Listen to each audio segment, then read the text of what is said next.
காட்டு யானை இறந்துட்டா கண்ணீர் அஞ்சலி சூரட்டி ஒட்டுனதை எங்கேயாவது பாத்திருக்கீங்களா? நாம் தமிழர் கட்சி கூடலூர்ல அதை செயல்படுத்தணும். ஒரு யானை வந்து காட்டு யானை குழியில விழுந்து இறந்துருச்சு, அந்த யானைக்கு வந்து கண்ணீர் அஞ்சலி சூரட்டி ஒட்டணும். அதெல்லாம் இருக்குதுங்க. அப்ப நாம வனவிலங்குகளுக்கோ வன வளத்துக்கோ எந்த நிலையிலும் எதிரானவர்கள் கிடையாது. ஆனா வனத்துறையோட நடவடிக்கையை தான் நம்ம கண்டிக்கிறோம்.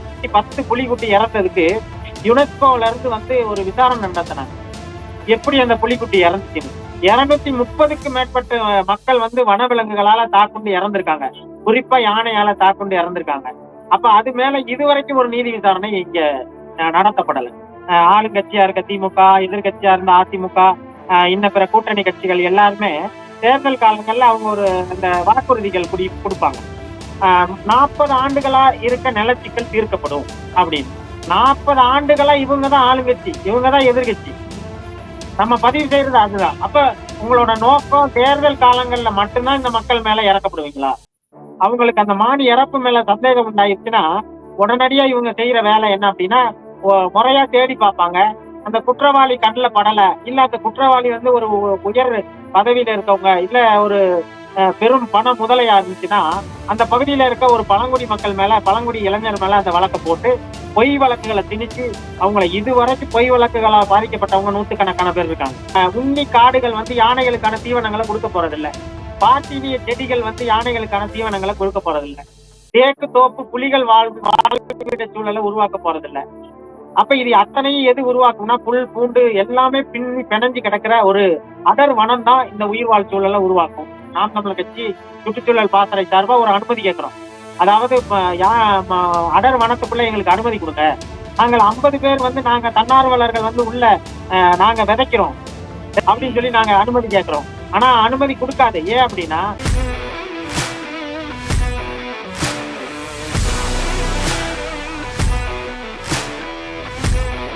வணக்கம், நான் உங்க அப்ஜித். வனப்பகுதியை பாதுகாக்கிறோம், வனப்பகுதியை விரிவுபடுத்துறோம் அப்படின்ற பேர்ல பூர்வகுடி மக்களை வெளியேற்றக்கூடிய வேலைகளை நம்ம தமிழ்நாடு அரசினுடைய வனத்துறை செய்து கொண்டிருக்கு. அதை தடுக்க நாம் தமிழர் கட்சியினரும் போராடிக்கிட்டு இருக்காங்க. உண்மையிலே அங்கு என்னதான் நடக்குது அப்படின்றத அங்கு களத்துல போராடி கொண்டிருக்கக்கூடிய நம்ம கூடலூர் தொகுதியினுடைய செயலாளர் அண்ணன் கேதீஸ்வரன் அவர்கள் நம்மோடு இணைந்து பகிர்ந்துக்க போறாரு. அண்ணே வணக்கம்ண்ணே. வணக்கம். ஆனால் நேற்றைய தினம் அண்ணன் சீமான் அவர்கள் வந்து அறிக்கை ஒன்றை முழுமையாக வெளியிட்டிருந்தாரு. அதை படிக்கும் போதே நம்மளுக்கு தெரிஞ்சது, அந்த நீலகிரி மாவட்டத்துக்கு உட்பட்ட போஸ்புரா பகுதியில் இருக்கக்கூடிய பூர்வக்குடி மக்கள், அங்கேயே விவசாயம் செய்து வாழக்கூடிய மக்களை வந்து வனத்துறை பாதுகாக்கிற விரிவுபடுத்துன்ற பேர்ல வெளியேற்றக்கூடிய வேலைகளை செய்யறாங்க. அதை நாம் தமிழர் கட்சியினர் வந்து தட்டி கேட்டுக்கிட்டு இருக்கோம். அப்ப உண்மையில அங்க என்னதானே நடக்குது, அதை ஒரு முழுமையான விஷயமா சொல்லுங்க. அந்த போஸ்புரா பகுதி கிட்டத்தட்ட 75-80 குடும்பங்களுக்கு மேல அந்த பகுதியில வச்சுக்கிறாங்க, அந்த 73.5 ஏக்கர்ல. அப்ப அவங்கள வந்து அதாவது புலிகள் காப்பகத்தை ஒட்டி இருக்க புலிகள் காப்பக விரிவாக்கம், யானைகள் வழித்தடம் அப்படின்னு சொல்லிட்டு அந்த மக்களை வெளியேற்ற வேலையில வனத்துறை இறங்கி இருக்கு. அந்த வணிக கடைகள் வீடுகள்ல அவங்க வந்து அந்த அறிவிக்கையை ஒட்டியிருக்காங்க, சுற்றறிக்கையை. அப்ப அது சம்பந்தமா அந்த பகுதியில போராட்டங்கள் நடந்துட்டு இருக்கு. அதை ஒட்டி அண்ணன் வந்து அந்த கண்டன அறிக்கையை வெளியிட்டு இருக்காங்க. வனப்பகுதி வந்து அதுக்குள்ள வந்து மனிதர்கள் போய் வாழ்றது தப்பு தானே. இப்ப எங்களை மாதிரி ஆட்களுக்கு அதான் தோணும். இப்ப இவங்க போய் அந்த வனவிலங்குகளுக்கு அச்சுறுத்தல இருப்பாங்க, அதை வந்து காட்டை அழித்து விவசாயம் பண்ணுவாங்க. இது வந்து வனத்துக்கு வந்து ஆபத்தான இருந்தாங்க. அந்த புரிதல் தான் வந்து இங்க தவறா இருக்குங்க. எப்படின்னா, கீழ இருந்து தமிழ்வழி பகுதியில இருந்து பாக்குறவங்களுக்கு, இப்ப சென்னை மற்ற பெருநகரங்கள்ல இருந்து பாக்குறவங்களுக்கு என்ன அப்படின்னா, இங்க உள்ள மக்கள் வந்து வனத்தை ஆக்கிரமிச்சு போய் குடியிருக்காங்க. அந்த நிலத்துல வந்து வனவிலங்கு வாழ்றது இல்லையா, வனவிலங்குகளுக்காக உயிர் வாழ்ற சூழல் வந்து தேவைப்படுது தானே. அந்த இடத்துல மக்கள் போய் வீடு கட்டிட்டு ஆக்கிரமிச்சு வீடு கட்டிட்டா எப்படி வந்து மக்கள் அந்த வனவிலங்குகளுக்கான சூழல் எப்படி உருவாகும் அப்படின்ற கேள்வி வந்து நிறைய. ஆனா இங்க உள்ள உண்மையான யதார்த்த நிலை அது கிடையாது. என்னன்னா, இங்க உள்ள மக்கள் வந்து ஆண்டாண்டு காலமா கிட்டத்தட்ட 2 நூற்றாண்டுகளை கடந்து அந்த நிலத்துல அந்த மக்கள் வாழ்ந்துட்டு வர்றாங்க. இப்படி பார்க்க போனா அந்த பகுதி போஸ்பரான்ற பகுதி குறைஞ்சபட்சம் ஒரு தேவாலயம் ஒண்ணு இருக்குங்க. அந்த தேவாலயம் வந்து கிட்டத்தட்ட 1958ல கட்டப்பட்டிருக்கு. அப்ப நம்ம பார்த்தோம் அப்படின்னா 1958ல ஒரு வழிபாட்டு தலம் உருவாக்கப்படுது அப்படின்னா, அந்த நிலத்துல எத்தனை ஆண்டுகளுக்கு முன்னால அந்த நிலத்துல பூர்வ குடிகளா அந்த மக்கள் வாழ்ந்திருக்கணும் அப்படிங்கிறதுக்கு நம்மளால புரிஞ்சுக்க முடியும். ஏன்னா அந்த மக்களைத்தான் வந்து இப்ப நீங்க வந்து வன ஆக்கிரமிப்பாளர், நீங்க இருக்க நிலம் வந்து யானைகள் வழித்தடத்துல இருக்கு அப்படின்னு சொல்லி வெளியேற்ற பாக்குறாங்க. காலங்காலமா இருந்த இடத்துலதான் மக்கள் வசிச்சுட்டு வராங்க. அந்த மக்களுக்கு வந்து வாக்குரிமை இருக்கு, வரி செலுத்தல அத்தனை வரி இனங்களையும் செலுத்துறாங்க. வீட்டு வரி, சொத்து வரி, மின் கட்டணம், அதே மாதிரி வந்து குடிநீர் வரி, எல்லா வரியும் செலுத்துறாங்க, வாக்கு செலுத்துறாங்க. அப்ப எல்லா உரிமைகளையும் கொடுத்து சாலை அமைச்சு கொடுத்துருக்கு, அங்கன்வாடியில இருந்து அத்தனை பள்ளிக்கூடங்கள் கட்டி கொடுத்துருக்கு, எல்லா மருத்துவ வசதி செஞ்சு கொடுத்துருக்கு, நியாய விலை கடைகள் இருக்கு. இப்படி எல்லா நிலையிலையுமே அந்த மக்கள் வந்து அந்த அரசு நலத்திட்டங்களை அனுபவிச்சு தன்னோட ஜனநாயக கடமையை நிறைவேற்றிட்டு வர்றாங்க. அந்த மக்கள் குடியிருப்பதான் இப்ப வந்து வனப்பகுதி, அது அடர் வனம், நீங்க வந்து யானைகள் வழித்தடத்துல குடியிருக்கீங்க அப்படின்னு சொல்லி வனத்துறை சொல்லுது.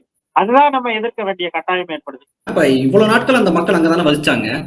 அப்படி வசிக்கும் போது அடிப்படை கட்டமைப்புகளை அரசு தான் அங்க ஏற்படுத்தி கொடுத்திருக்கு. அப்போதெல்லாம் தெரியாத அரசாங்கத்துக்கு இது ஆக்கிரமிப்பு அப்படின்ற மாதிரி, இப்ப மட்டும் ஏன் திடீர்னு இந்த முடிவு வருது? இல்ல, 1969 வந்து ஜமீன் ஒழிப்பு சட்டம் அமல்படுத்தப்படுதுங்க. 1969 ஜமீன் ஒழிப்பு சட்டம் அப்படிங்கிறது என்ன அப்படின்னா, இந்த நிலங்கள் வந்து கேரளா திருவிதாங்கூர் சமஸ்தானம், அதாவது நிலம்பூர் ஜமீன் அப்படின்னு சொல்லிட்டு அந்த அவங்க கட்டுப்பாட்டுல இந்த நிலங்கள் இருக்கு. அப்ப இந்த நிலங்கள் வந்து ஜமீன் ஒழிப்பு சட்டத்துக்கு அப்புறம் தமிழ்நாடு அரசு கட்டுப்பாட்டுக்கு வருது, மொழிவாரி மாநிலம் பிரிக்கப்பட்டதுக்கு அப்புறம். அப்படி வந்த அந்த நிலங்கள் வந்து பூர்வகுடிகளா அந்த நிலத்துல வாழ்ந்த மக்கள் அவங்க. அந்த ஜமீன் ஒழிப்பு சட்டப்படி இருக்க உத்தரவு என்ன அப்படின்னா, அந்த ஜமீன் ஒழிப்பு சட்டம் அமல்படுத்துறதுக்கு 3 வருடங்களுக்கு முன்பு இருந்து அந்த நிலத்துல வாழ்ந்து வர்ற மக்களுக்கு கண்டிப்பா வந்து அந்த நிலப்பட்டா வழங்கி அந்த மக்களுக்கான நில உரிமையை நிலைநாட்டணும் அப்படிங்கிறது தான் ஜமீன் ஒழிப்பு சட்டம் சொல்லுது. ஆனா இது எல்லாத்தையும் புறந்தள்ளிதான் வனத்துறை என்ன பண்ணுதுன்னா, அதாவது அடர் வனம்னு சொல்லக்கூடிய வனத்துறை கட்டுப்பாட்டுல உள்ள நிலங்கள்ல வனம்ங்கிறது கிடையாது. அங்க முழுக்க வந்து பார்த்தினிய செடிகளும் உண்ணி செடிகளும் தேக்கு தோப்பும் தான் இருக்கு. அப்ப அதை வந்து மறைச்சி மக்கள் வந்து இந்த குடியிருப்புகளை வனப்பகுதியில கட்டிட்டாங்க அப்படிங்கறது சொல்றது மூலமா வன நில ஆக்கிரமிப்பாளர்களை மக்களை கொண்டு வந்து நிறுத்துது. அப்படி கொண்டு வந்து நிறுத்தும் போது வன பாதுகாப்புல வனத்துறை சரியா இருக்கிறதாவும், பொதுமக்கள் தான் வன விலங்குகளுக்கும் வனத்துக்கும் எதிராக இருக்கிறதாவும் சித்தரிக்க முயற்சி பண்ணுது.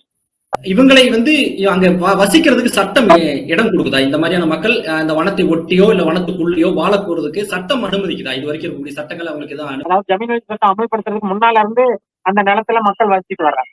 அப்படி வச்சு மக்கள் வந்து தொடர்ச்சியா வந்து அவங்க எல்லா நிலைகளையுமே கிட்டத்தட்ட 1958 இருந்து எடுத்துக்கிட்டோம்னா எத்தனை ஆண்டு வந்து எத்தனை ஆண்டுகளா அவங்க வந்து வாக்கு செலுத்தி இருப்பாங்கன்னு ஒண்ணு பார்க்கணும். இந்த வாக்கு செலுத்தும் போது வராத இந்த சட்டங்கள் அத்தனையுமே மற்ற நேரங்கள்ல அமல்படுத்தப்படுது. அதுதான் வந்து நம்ம கேள்விக்குறியாக்குறோம். என்ன அப்படின்னா, நீங்க தொடர்ச்சியா வந்து ஒவ்வொரு நிலையிலையும் தேர்தல் காலங்கள்ல இந்த சட்டங்கள் எதுவுமே வந்து பேசு பொருளா இருக்காது.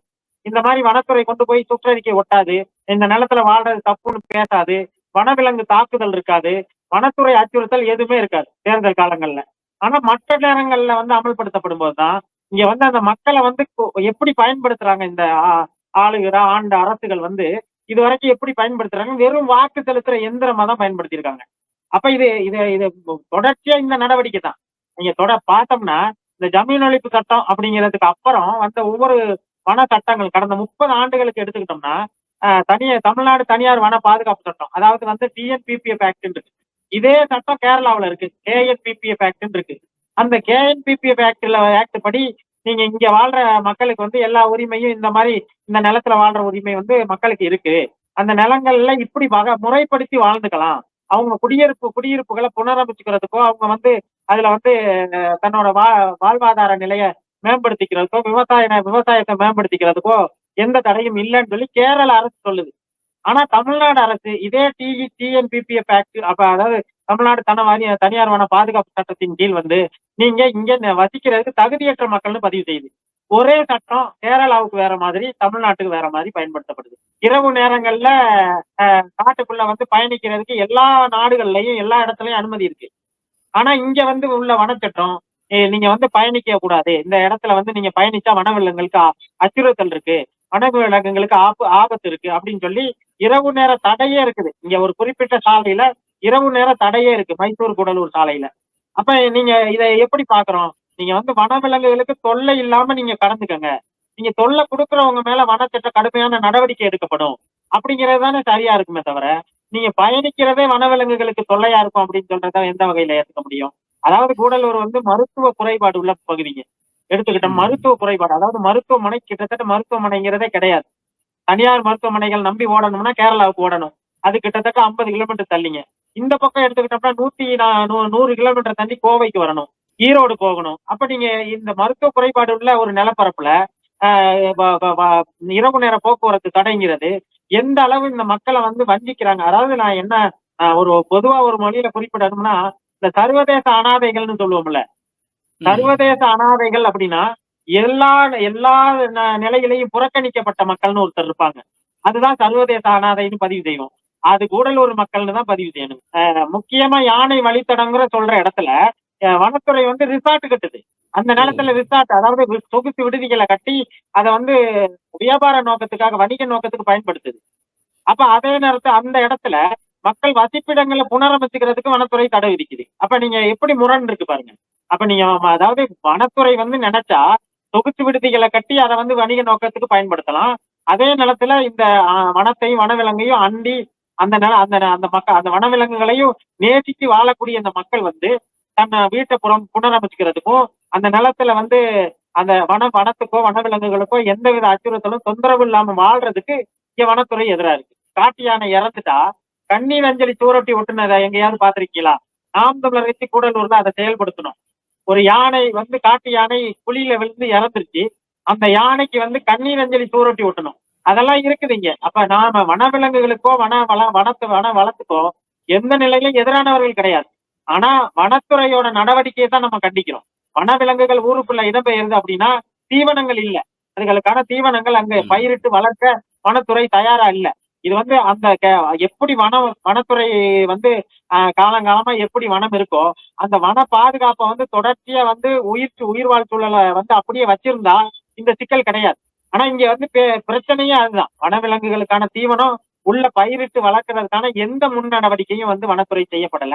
அதனால இந்த இந்த வனவிலங்குகள் அத்தனையும் மக்கள் குடியிருப்புல இடம்பெயருது. அது மூலமா இதுவரைக்கும் கிட்டத்தட்ட கடந்த 10 ஆண்டுகள்ல 230 பேருக்கு மேல யானை அடிச்சு இறந்திருக்காங்க. இது எந்த ஊடகங்களும் பதிவு செய்யப்படல. இதெல்லாம் பேசுபொருள். இங்க வந்து பார்த்தோம் அப்படின்னா ஒரு பக்கம் வந்து புலிக்குட்டி 10 புலிக்குட்டி இறந்ததுக்கு யுனெஸ்கோல இருந்து வந்து ஒரு விசாரணை நடத்தினாங்க. எப்படி அந்த புலிக்குட்டி இறந்துச்சுன்னு. 230க்கு மேற்பட்ட மக்கள் வந்து வனவிலங்குகளால தாக்குண்டு இறந்திருக்காங்க. குறிப்பா யானையால தாக்குண்டு இறந்திருக்காங்க. அப்ப அது மேல இதுவரைக்கும் ஒரு நீதி விசாரணை இங்க நடத்தப்படல. எதனால அப்படின்னு நம்ம வந்து இப்ப அரசு செயல்படுத்தணும் அப்படிங்கிறது ஒண்ணு இருக்கு. எப்படி செயல்படுத்தணும்? வனத்துறையும் இந்த தமிழ்நாடு அரசோட ஒரு அங்கம்.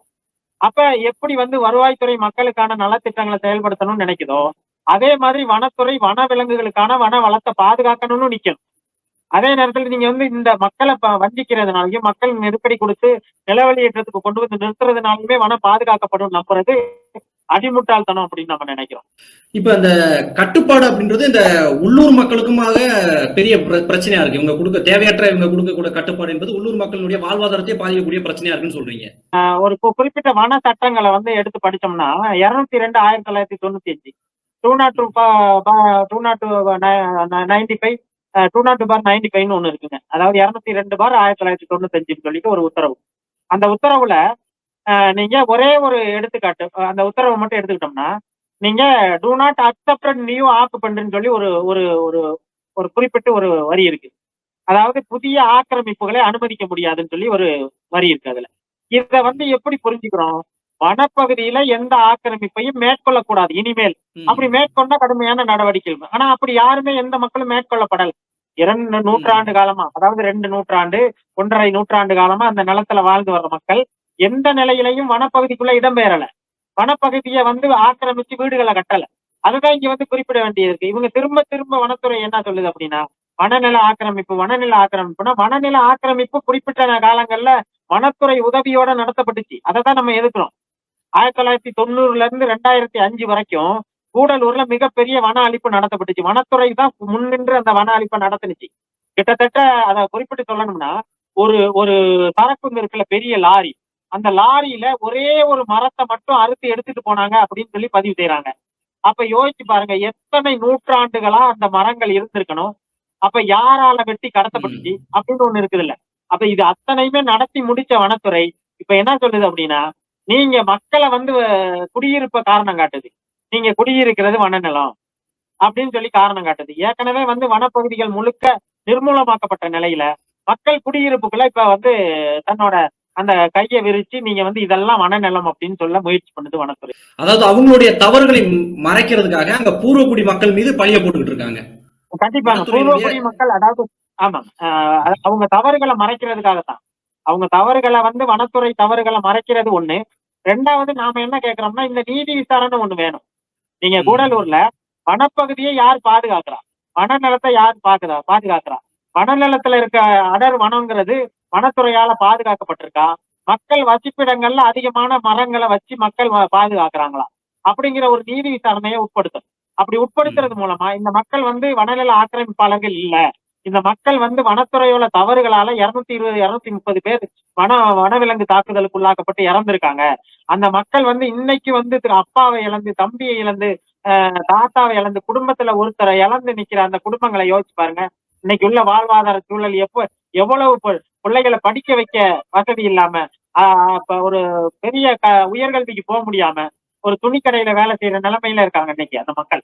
அப்ப யோசிச்சு பாருங்க, பிள்ளைகளை அதாவது ஒரு ஒட்டுமொத்த அடக்குமுறையையும் கொண்டு வந்து திணிச்சு வெறும் வனச்சட்டம், இந்த வனச்சட்டத்தை வந்து எதிர்த்து இது பண்ண முடியல. அதாவது வனத்துறை வந்து வனத்துறை கொண்டு வர வனச்சட்டத்தை எதிர்த்து தமிழ்நாடு அரசு தலையிட்டு இருக்கணும் நேரம்.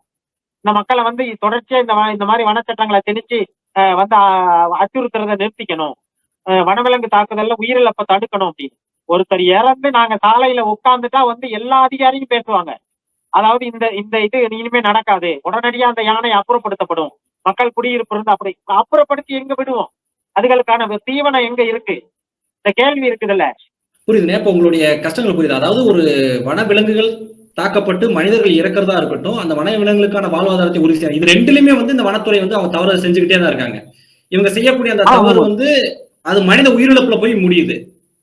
கண்டிப்பாங்க. இது தொடர்ச்சியா நடந்துட்டு இருக்குது. கிட்டத்தட்ட 30 ஆண்டுகளா எல்லாருமே பதிவு செய்வாங்க. இப்ப ஆளுங்கட்சியா இருக்க திமுக, எதிர்கட்சியா இருந்த அதிமுக, இன்ன பிற கூட்டணி கட்சிகள் எல்லாருமே தேர்தல் காலங்கள்ல அவங்க ஒரு அந்த வாக்குறுதிகள் கொடுப்பாங்க. 40 ஆண்டுகளா இருக்க நிலச்சிக்கல் தீர்க்கப்படும் அப்படின்னு. 40 ஆண்டுகளா இவங்கதான் ஆளுங்கட்சி, இவங்கதான் எதிர்கட்சி. நம்ம பதிவு செய்யறது அதுதான். அப்ப உங்களோட நோக்கம் தேர்தல் காலங்கள்ல மட்டும்தான் இந்த மக்கள் மேல இறக்கப்படுவீங்களா? அப்ப மற்ற காலங்கள்ல வந்து இந்த சட்டங்கள் திணிக்கப்படும் போது ஒரே ஒரு சட்டமன்றத்தை கூட்டப்படுற சட்டமன்றங்கள்ல ஒரே ஒரு சட்ட திருத்தம், இந்த நிலத்துல வாழ்ற மக்கள் வந்து பூர்வ குடிகளா நூற்றாண்டு கடந்து இந்த மக்கள் வாழ்றாங்க, அந்த மக்களை திரும்ப திரும்ப வன ஆக்கிரமிப்பாளர்களா சித்தரிப்பதை நிறுத்தணும், வனத்துறை தொடர்ச்சியா இது போன்ற நடவடிக்கையில ஈடுபடக்கூடாதுன்னு சொல்லிட்டு ஒரே ஒரு சட்ட திருத்தத்தை இந்த தமிழ்நாடு அரசு கொண்டு வந்திருந்தா இன்னைக்கு கூடலூர் மக்களுக்கு இப்படி ஒரு இழிவான நிலை, வாழ வேண்டிய அவல நிலை இருக்காதுங்கிறது தான் நாம திரும்ப திரும்ப இங்க தொடர்ச்சியா இந்த வாதத்தை வச்சுக்கிட்டே இருக்கோம். ஒரு சட்ட பாதுகாப்பு வேணும்ன்றீங்க. அங்க பூர்வக்குடி மக்களுக்கு ஒரு சட்ட பாதுகாப்பு வேணும். ஆமா, இப்ப பூர்வக்குடி மக்கள் அப்படின்னா நீங்க மத்தனகுடி முதுமலையை ஒட்டி இருக்க அந்த பகுதியில அந்த வாழ்ற பழங்குடி மக்கள், அதாவது இப்ப நம்மளை எடுத்துக்குவோம், நம்மளை வந்து வனத்துக்கு வெளியே வாழ்ற மக்கள். அந்த மக்கள் வந்து இப்ப முதுமலையை அந்த காடை நம்பியே வாழ்றவங்க, காட்டுக்குள்ளேயே வந்து தங்களோட வாழ்வாதாரத்தை அமைச்சுக்கிட்டவங்க, அந்த வாழ்வியல் சூழலை அங்கேயே அமைச்சுக்கிட்டவங்க. அந்த மக்கள் இன்னைக்கு வந்து அந்த மக்கள் வந்து வெளியேறினா தான் வனத்தை பாதுகாக்க முடியும்னு சொல்றது எவ்வளவு பெரிய அயோக்கியத்துவம் பாருங்க. வனத்துறை அதை தான் முன்வைக்குது. அதாவது காலங்காலமா அந்த வனத்தை பாதுகாத்து, அந்த வனவிலங்குகளை பாதுகாத்து, அந்த வனவிலங்குகளோடய அந்த வாழ்வியல் சூழலை தன்னை வளர்த்துக்கிட்டவங்கள நீ வெளியேறினாதான் வனத்தை பாதுகாக்க முடியும்னு சொல்லுது பாருங்க. அப்ப அததான் வந்து இங்க வந்து இருக்கு. அப்ப வெளியில உள்ள மக்களுக்குள்ள நெருக்கடியை நீங்க எந்த அளவுக்கு அதை யூகிச்சுக்க முடியுது? பழங்குடி மக்களா இருக்க அந்த ஆதிவாசி மக்கள்ல இருக்க இளைஞர்கள், இந்த இளைஞர்கள் மேல போடப்படுற பொய் வழக்குகளை கணக்குல எடுத்துக்கிட்டோம்னா ஒரு மான் கொல்லப்பட்டு கிடக்கும். அந்த மான் வந்து வேட்டையாடி இருக்கலாம், இல்ல யாரோ ஒருத்தர் வந்து தாக்கி வனவிலங்கு தாக்கி கூட அந்த புலியோ சிறுத்தையோ அடிச்சு அந்த மான் இறந்திருக்கலாம். அவங்களுக்கு அந்த மான் இறப்பு மேல சந்தேகம் உண்டாயிருச்சுன்னா உடனடியா இவங்க செய்யற வேலை என்ன அப்படின்னா முறையா தேடி பார்ப்பாங்க. அந்த குற்றவாளி கண்ணுல படல, இல்ல அந்த குற்றவாளி வந்து ஒரு உயர் பதவியில இருக்கவங்க, இல்ல ஒரு பெரும் பண முதலையா இருந்துச்சுன்னா அந்த பகுதியில இருக்க ஒரு பழங்குடி மக்கள் மேல, பழங்குடி இளைஞர் மேல அந்த வழக்கை போட்டு பொய் வழக்குகளை திணிச்சு அவங்களை இதுவரைக்கும் பொய் வழக்குகளா பாதிக்கப்பட்டவங்க நூத்துக்கணக்கான பேர் இருக்காங்க. நானும் கேட்கணும்னு நினைச்சேன். இப்ப இவங்கள அச்சுறுத்துவாங்கல்ல, இப்ப வெளியேற்ற வேண்டும் அப்படின்றதுக்காக நீ வெளியே போன்னு சொன்னா அந்த மக்கள் எப்படி போயிட போறது கிடையாது. எங்க மலைன்னு சொல்லுவாங்க. ஆமா. என்ன மாதிரியான ஒரு அச்சுறுத்தலை இந்த அரசாங்கங்களும் இந்த அதிகாரிகளும் அந்த மக்கள் மீது திணிக்கிறாங்க? அந்த பொய் வழக்குகள் போறது சொல்றீங்க. இது இல்லாம வேற என்ன மாதிரியான அச்சுறுத்தல் நீங்க? இல்ல அதுதான் அச்சுறுத்தல்னா வந்து மின் இணைப்பு கொடுக்க முடியாது. அதாவது அந்த நிலத்துல வாழ்றவங்களுக்கு மின் இணைப்பு கொடுக்க முடியாது அப்படின்னு சொல்லி வனத்துறை கிட்ட ஒரு என்ஓசி வாங்கணும்னு சொல்லி ஒரு இது இருக்குங்க, சட்டம் இருக்கு. அப்படி ஒரு சட்டப்பிரிவே கிடையாது. எந்த நீதிமன்றமும் அதை அறிவுறுத்தல. ஆனா வனத்துறை வந்து அப்படி ஒரு சுற்றறிக்கையை வருவாய்த்துறைக்கும் மின்சார வாரியத்துக்கும் கொடுத்து அந்த மின் இணைப்பு பெறணும் அப்படின்னா வனத்துறை கிட்ட தடையில்லா சான்று வாங்கணும் அப்படிங்கிறத பதிவு செய்யறாங்க. அப்ப அதைத்தான் நம்ம வந்து இப்போ அவங்க அந்த மாதிரி ஒரு இது கதவு எண் பெற முடியாது. அந்த வீடுகளை வந்து புனரமைச்சு வீடுகளை இடிஞ்சு போயிருச்சுன்னா இப்ப வந்து உடஞ்சி சிதிலம் அடைஞ்சிச்சுன்னா அதை புனரமைச்சுக்க முடியாது. அதுக்கெல்லாம் வனத்துறை தடை இருக்குன்னு சொல்றது. இந்த மாதிரி நெருக்கடிகள் அதிகமாக அதிகமாக என்னன்னா ஒரு அதாவது குறிப்பா சொல்லணும்னா விவசாய நிலங்களை பராமரிக்க முடியாது. விவசாய நிலங்களை ஒரு மரம் வந்து ஒரு வளர்க்கிற மரம் ஒரு தோட்டத்துக்குள்ள இருக்க மரம் அப்படின்னா குறிப்பிட்ட நாட்களுக்கு அதை வந்து சிதில் கழிச்சு விடணும். அப்ப இதுக்கு எல்லாமே வந்து தடை இருக்கு. வனத்துறை வந்து நெருக்கடி கொடுக்கிறது. இதெல்லாம் நீங்க செய்ய முடியாது. இதுக்கெல்லாம் வந்து நீங்க வனத்துறையை நாடணும். வனத்துறை கிட்ட வந்து தடையில்லா சான்று வாங்கிட்டு தான் அதெல்லாம் செய்யணும்னு சொல்லி நெருக்குறது. அதாவது அதையும் அந்த மீறிதான் நம்ம போராட்டங்களால அதை நிறைவேற்றிக்கிட்டு வரணும். அதாவது அந்த பூர்வக்குடி மக்கள் அவங்களுடைய விளைநிலத்துல இருக்கக்கூடிய மரங்களுக்கு அவாத்து பண்ணாலும் இவங்களதான் கேட்டுதான் பண்ணணுமா? ஆமா, அது அப்படிதான் தடை சட்டம். ஒரு ஒரு மரம் இருக்கு அப்படின்னா அதாவது நம்ம விலை உயர்ந்த மரங்களை பாதுகாக்கிற மக்கள் தான் அந்த மரங்களை சிதிலம் அடிச்சு அதை வந்து அதாவது சிதில்னு சொல்லுவாங்க. அதை வந்து அந்த டாப் அடிச்சு மரங்களை சீரமைச்சுக்கிறது. அது உடஞ்சி இப்ப வந்து பெரும் மழைக்காலங்கள்ல உடஞ்சி வீடுகள்ல விழாத மாதிரி அப்படின்னு சொல்லி சீரமைச்சுக்கிறது. இது அத்தனையுமே வந்து பராமரிப்புன்னு ஒண்ணு இருக்கு. இந்த தோட்டங்களை பராமரிப்புக்குன்னு இது அத்தனையும் இதுக்கான தடை சட்டம் அத்தனையுமே வந்து நடைமுறைப்படுத்திக்கிட்டு தான் இருக்கு வனத்துறை. அப்ப அதையும் மீறிதான் போராட்டங்கள், மக்கள் எதிர்ப்பு இதெல்லாம் மீறிதான் வந்து அந்த நிலத்துல வந்து மக்கள் வசிச்சு இது அத்தனையுமே வந்து செஞ்சுக்க வேண்டியதா இருக்கு. சார், நீங்க சொன்னீங்க 40 ஆண்டு காலமாக இந்த பிரச்சனை இருக்கு. ஒவ்வொரு தேர்தலையும் வந்து இந்த திராவிட கட்சிகள் வாக்குறுதி மட்டும் தான் கொடுக்குறாங்க அப்படின்னு சொல்றீங்க. இப்ப அந்த போஸ்பரா மக்கள் அங்க சுற்றி இருக்கக்கூடிய மக்களுடைய கோரிக்கை என்ன இருக்கு? அவங்க என்ன மாதிரி போராட்டங்களை முன்னெடுக்கிறாங்க? இல்ல அவங்களோட கோரிக்கை நம்ம தொடர்ச்சி அண்ணனோட அறிக்கையிலேயே அது முழுசா வந்துருச்சு. எல்லாமே வந்துருச்சு. அண்ணனோட அறிக்கையிலேயே தெளிவா கொடுத்திருக்காங்க. நேத்து வந்து அந்த மக்கள் சார்பா ஒரு நன்றி தெரிவிச்சு அண்ணனுக்கு ஒரு பதிவும் செஞ்சிருந்தாங்க. அதாவது எந்த ஒரு பெரிய முக்கிய அரசியல் கட்சியும் பேசாதத அண்ணா சீமான் அண்ணா அவர்கள் வந்து பதிவு செஞ்சிருக்காங்க அப்படின்னு சொல்லி தெரியப்படுத்தியிருந்தாங்க. அது வந்து ரொம்ப பெரிய விஷயம். அவங்களுக்கு வந்து என்னன்னா யாராவது பேச மாட்டாங்களா அப்படின்ற ஒண்ணு இருக்கு. அது வந்து ஒரு மாநில அளவுல இருக்க ஒரு ஒரு கட்சியின் வந்து ஒருங்கிணைப்பாளர் இருக்க அண்ணன் வந்து அதை பதிவு செஞ்சது அந்த மக்களுக்கு வந்து பெரிய ஒரு ஒரு அடுத்த கட்டத்துக்கு போராட்டத்தை நகர்த்துறதுக்கு ஒரு பெரிய இதா இருக்குது. அவங்க வந்து என்ன சொல்றாங்க அப்படின்னா அவங்களோட கோரிக்கை கிட்டத்தட்ட ஒரே ஒரு விஷயம் தான். 1978 இது போன்ற நில வெளியேற்றத்துக்கு வந்து வனத்துறை ஆரம்பிச்சப்ப ஒரு போராட்டத்துல லூயிஸ் அப்படிங்கிறவரு தீக்குளிச்சு இறந்துடுறாரு. அந்த லூயிஸ் உயிர் தியாகத்தை ஒட்டி கூடலூர்ல மிகப்பெரிய போராட்டம் வெடிக்குது.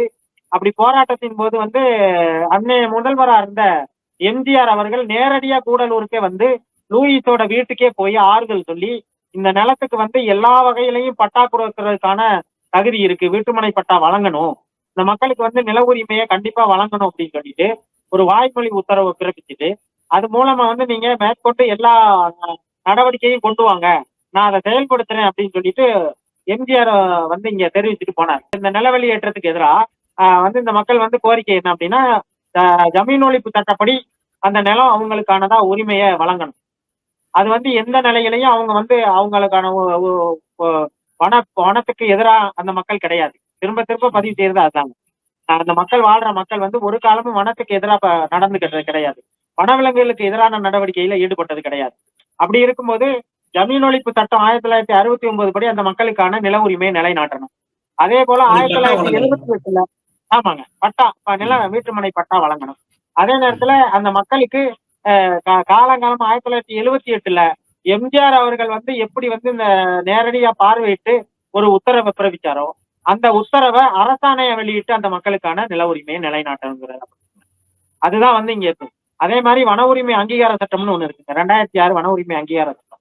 இந்த வன உரிமை அங்கீகார சட்டத்துல குறிப்பிட்டபடி வனத்தை ஒட்டி வாழக்கூடிய மக்களும் வனம் சார்ந்து இருக்கக்கூடிய பழங்குடி மக்களையும் வெளியேற்றிட்டு வனத்தை பாதுகாக்க முடியாது அப்படின்னு சொல்லிட்டு உச்ச நீதிமன்றம் உயர் நீதிமன்றம் அறிவுறுத்துது. அதன் அடிப்படையில இந்த மக்களுக்கு நில உரிமையை நிலைநாட்டணும் அப்படிங்கிறது தான் தொடர்ச்சியா அந்த மக்கள் வைக்கிற கோரிக்கை.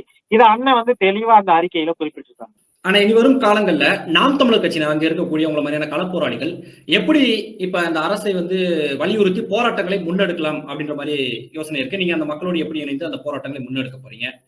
என்ன மாதிரியான சட்ட போராட்டங்களை முன்னெடுக்க? இல்ல, ஏற்கனவே வந்து இங்க யானை வழித்தட திட்ட வரைவுன்னு ஒரு அறிக்கை வந்துச்சுங்க. அது வந்து தமிழ்நாடு அரசு உச்ச நீதிமன்றத்துல பதில் அளிக்கணும் அப்படின்னு சொல்லிட்டு அது சம்பந்தமா மிகப்பெரிய போராட்டங்கள் நடந்துச்சு. அதுல நம்ம வந்து நம்மளை ஈடுபடுத்திக்கிட்டோம். முழுக்க அண்ணனோட அறிவுறுத்தலின்படி அண்ணன் தகவலை கேட்டு உச்ச நீதிமன்றத்திலேயே நம்ம நாம் தமிழர் கட்சி சார்பா ஒரு மனு தாக்கலுக்கு தயார் பண்ணிட்டோம். அப்ப அது கடைசியில வந்து அரசு தரப்புல தாக்கல் பண்றதுதான் சரியா இருக்கும் அப்படிங்கிறதுனால அந்த அந்த அந்த மனு தாக்கலை வந்து அப்படியே நிறுத்தி வச்சிருக்கு. அப்ப இத தொடர்ச்சியா வந்து நாம வந்து சட்ட போராட்டங்களுக்கு தயாராகவே இருக்கிறோம். என்ன அப்படின்னா, இங்க மாநில அரசினால அறிவுறுத்த வேண்டிய தேவைன்னு ஒண்ணு இருக்குங்க. இப்ப எப்படிதான் வந்து நம்ம சட்டத்துக்கு வந்து இந்த வனத்துறையை எதிர்த்து நாங்க சட்டத்துக்கு போய் நிறுத்தும் போது எல்லா வழக்கையும் இதுவரைக்கும் அந்த 202/95 போட்டிருக்க அந்த 202/1995 ஏற்கனவே இருக்க வழக்கோட கொண்டு போய் சேர்த்துறாங்க. இது வந்து உயர்நீதிமன்றம் உச்ச நீதிமன்றம் செய்யற வேலை. இது வந்து கொண்டு போயிட்டு அந்த வழக்கோட சேர்த்ததுக்கு அப்புறம் அது காலங்காலமா கிடப்புல போயிருது அப்படியே. இங்க சிஇசின்னு ஒண்ணு இருக்குங்க, அதாவது சென்ட்ரல் எம்பவர் கமிட்டின்னு சொல்லி உயர்மட்ட குழு, மத்திய உயர்மட்ட குழுன்னு ஒண்ணு இருக்கு. இந்த மத்திய உயர்மட்ட குழுவோட வேலை என்ன அப்படின்னா, இந்த நிலச்சிக்கல் தொடர்பா மக்களுக்கும் நீதிமன்றத்துக்கும் என்ன இது வனத்துறை, இதுல வனத்துறையோட சிக்கல் என்ன, வருவாய்த்துறை சிக்கல் என்ன அப்படிங்கிறத ஒரு ஆய்வு செஞ்சு அதை உயர்நீதிமன்றத்துக்கு தெரியப்படுத்தணுங்கிறது தான் இந்த உயர்மட்ட குழுவோட வேலை. இப்ப இந்த உயர்மட்ட குழு என்ன செய்யுது அப்படின்னா, பெருந்தோட்ட முதலாளிகளை அணுகி அவங்க கிட்ட பணத்தை வாங்கிட்டு அவங்களோட அடிவருடிகளா தான் இந்த டிஇசி செயல்படுதே தவிர மக்கள் கிட்ட இதுவரைக்கும் ஒரு கருத்து கேட்பு கூட்டம் நடத்தினதே கிடையாது இந்த உயர்மட்ட குழு. அப்ப இப்படி இருக்கும்போது அந்த தமிழ்நாடு அரசு நினைச்சா மட்டும்தான் இத வந்து இந்த மக்களுக்கான தீர்வு கொடுக்க முடியும். அது வந்து தமிழ்நாடு அரசு சட்டமன்றத்துல ஒரு சட்ட திருத்தம் கொண்டு வரணும். பிரிவு 17 நிலச்சிக்கலுக்கு எதிராக ஒரு சட்ட திருத்தம் கொண்டு வரணும். குடிகள் காப்பக விரிவாக்கத்துக்கு எதிராக ஒரு சட்ட திருத்தம் கொண்டு வரணும். அப்ப இந்த சட்ட திருத்தத்தின் மூலமா தான் இந்த மக்களுக்கான நிரந்தர தீர்வை வழங்க முடியுங்கிறது தான் தொடர்ச்சியான. நீங்க முதுமலை புலிகள் காப்பகத்துக்குள்ள எடுக்கப்பட்ட ஒரு படம் வந்து ஆஸ்கார் விருது வாங்கினுச்சு. அதை நம்ம எல்லாருமே பார்த்தோம். ஆஸ்கார் விருது வாங்கின ஒரு யானை, குட்டி யானையை வச்சு எடுக்கப்பட்ட ஒரு குறும்படம். நம்ம அதை பார்த்தோம் அப்படின்னா, நீங்க குறும்படத்துல இப்படி எல்லாம் இருக்குது, இப்படி ஒரு உயிர்வாழ் சூழல் இருக்கு அப்படின்னு. ஆனா அது ஒரு குறும்படம், ஒரு குறிப்பிட்ட திரைக்குள்ளார அடங்கின ஒரு பகுதி அது. ஆனா நீங்க அந்த திரைக்கு வெளியே பார்த்தோம் அப்படின்னா உண்ணி காடுகள் வந்து யானைகளுக்கான தீவனங்களை கொடுக்க போறதில்லை. பார்த்தீனிய செடிகள் வந்து யானைகளுக்கான தீவனங்களை கொடுக்க போறதில்லை. தேக்கு தோப்பு புலிகள் வாழ்விட சூழலை உருவாக்க போறதில்லை. அப்ப இது அத்தனையும் எது உருவாக்கும்னா, புல் பூண்டு எல்லாமே பிணைஞ்சு கிடக்கிற ஒரு அடர் வனம் தான் இந்த உயிர்வாழ் சூழலை உருவாக்கும். அப்ப அதை தான் நம்ம பதிவு செய்யறோம். நீங்க வந்து கீழ இருந்து பாக்குற நிலை இல்லை, கீழ இருந்து பதிவு செய்யற நிலை இல்லை.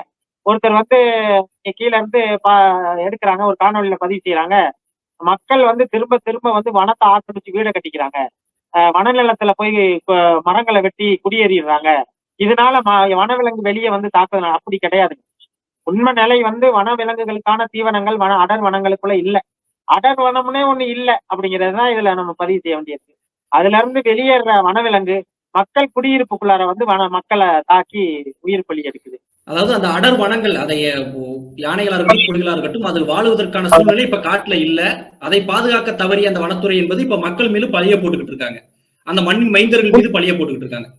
உண்மைதாங்க, அதுதான் உண்மை. ஏன்னா அப்படின்னா இப்ப வந்து பார்த்தீனிய செடி ஒழிப்புக்குன்னு சொல்லி பல ஆயிரம் கோடி ரூபாய் ஒதுக்கப்படுது பார்த்தீனிய செடி ஒழிப்புன்னு.